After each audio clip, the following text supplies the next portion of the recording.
US seeks to make the EU its vassal.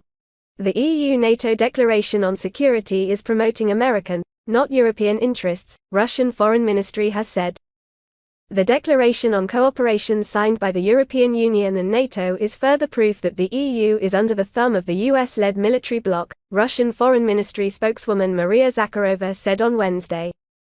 In a statement, Zakharova said that the document, signed a day earlier, confirms that the European Union is completely subjugated to the tasks of the North Atlantic bloc, which serves as a tool to coercively enforce US interests.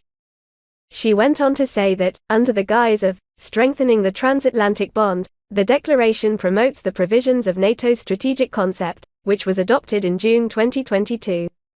According to the diplomat, the declaration views transatlantic security through the lens of opposing our country, ramping up arms and military hardware supplies to the Kiev regime, increasing military mobility in the European theater of war, and further expansion of NATO.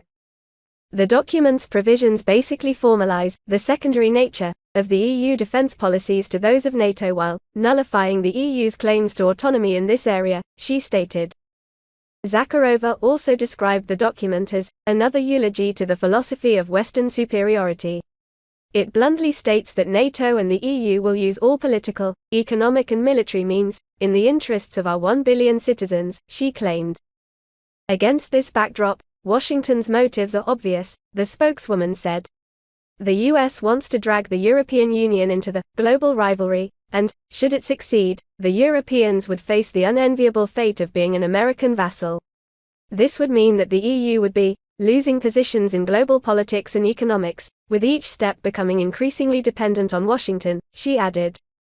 Zakharova wondered whether ordinary European citizens really want to see such an outcome, while paying for this protracted confrontation out of their own pockets.